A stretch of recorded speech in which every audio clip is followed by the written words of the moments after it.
Oli kaks tüdrukut. Üks neist oli hoolas ja virk, teine laisk ja viriseja. Hoolsa tüdruku nimi oli Virk, laisa tüdruku nimi Virr. Ühel päeval pesi Virk riideid ja läks neid jääaugule loputama. Tal kukkus pesukurikas auku. Virk hüppas auku kurikale järele. Järve põhjas oli lai tee.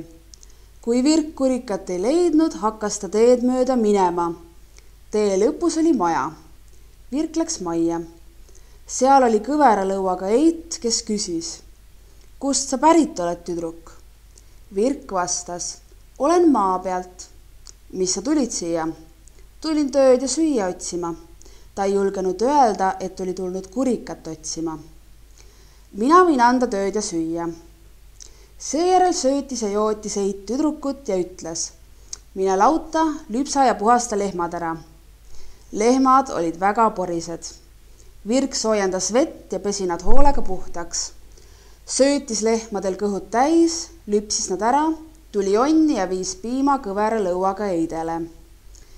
Eit läks lauta ja küsis lehmadelt: "Kuidas uus teenija hoolitses teie eest? Kas ta söötis ja pesi teid korralikult?" Lehmad ütlesid: "Korralikult söötis ja pesi, andis veel sooja jookigi ja lüpsis hästi." Eit söötis ja jootis Virka hea meelega, sest see oli teinud oma töö nii hästi. Virk küsis: "Mis veel peab tegema?" Eit ütles: "Küta saun ära ja pese lapsed korralikult puhtaks." Virk küttis sauna ära, tegi vihad valmis, pesi saunalava puhtaks. Siis läks onni ja ütles: "Tädi, saun on valmis." Eit pani konnapoegi ja sisalikke tohust märssi ning ütles: "Mine pese need lapsed puhtaks." Virk läks ja mõtles, et küll need on alles lapsed. Ta pesi nad siiski ükshaaval puhtaks, uhtis puhta sooja veega üle ja pani nad hoolikalt tohust märssi tagasi. Siis tõi ta lapsed Eidele onni ja pani nad ahjupingile. Eit küsis lastelt: "Kas tüdruk pesi teid saunas korralikult?" Sisalikud ja konnapojad vastasid: "Korralikult, sina ei ole meid kunagi nii korralikult pesnud." Ta pesi ja uhtis ning kuivatas meid kõiki üksikult. Eit ütles: "Nüüd võid sa, tüdruk, ära minna, minul ei ole enam mingisugust tööd." Ja ta andis Virgale palgaks 2 kasti. Virk võttis ühe kasti ühte kätte, teise kasti teise kätte ning leidis minnes veel kurikagi üles. Nii tuli ta koju. Virr tüdruk küsis: "Kus sa olid?" Virk ütles: "Loputasin riideid ja mul kukkus kurikas jääauku. Läksin seda otsima ja jõudsin teed mööda ühte majja.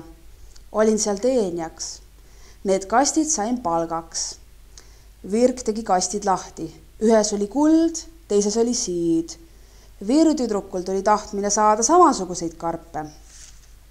Ta pesi natuke riideid ja läks neid loputama. Viskas kurika meelega jää alla ja hüppas ise järele. Läks teed mööda samasse majja, kus Virk oli teeninud. Kõveralõuaga Eit küsis: "Kust sa pärit oled, tüdruk, ja mis sa tulid siia?" "Tulin maa pealt, et tööd ja süüa otsida." Eit ütles: "Mina võin sulle tööd ja süüa anda." Siis söötis ja jootis Eit Virri tüdrukut ja käskis lehmad laudas joota ja sööta. Virr tüdruk läks lauta. Ta käis lehmadega halvasti ümber ja karjus nende peale. Ta pani lehmadele joogiks külma vett ja lõi neid. Kellel ta murdis saba, kellel sarve. Siis tuli Virr onni ja ütles: "Siin on piim."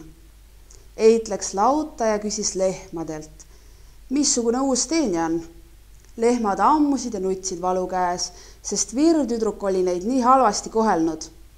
Eit küsis: "Miks te nutate?"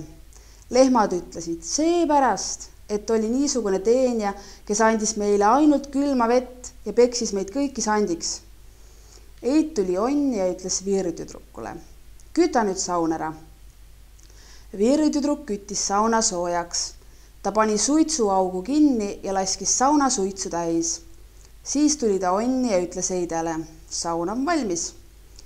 Eit pani sisalikud ja konnapojad tohust märssi ja ütles: "Mine pese lapsed puhtaks." Virr tüdruk viis lapsed sauna. Seal oli suitsu ja vingu. Tüdruk pani konnad ja sisalikud kõik korraga suurde toobrisse, külma vett peale ja segas kepiga ümber. Kellel murdis saba, kellel jalad, kellel torkas silmad peast. Lapsed ulgusid nutta. Eit küsis, kuidas uus teenja teid saunas pesi? Need ütlesid nuttes, et pooled tappis ta ära ja ülejäänud tegi sandiks. Eit ütles Virri tüdrukule, nüüd võid sa ära minna. Mul ei ole enam tööd ega toitu sinu jaoks. Virri tüdruk läks minema. Eit andis talle 2 kasti ja ütles, kui lähed koju, siis ava need rehelävel. Tüdruk läks rõõmsa meelega koju, lootes saada väga rikkaks. Siis läks ta rehe alla, tegi kasti lahti. Ühest neist hakkas tulema tõrva, teisest tuld. Rehi sütis põlema ja Virri tüdruk muutus suitsust ja tõrvast päris mustaks ning jäi niisuguseks kogu eluajaks.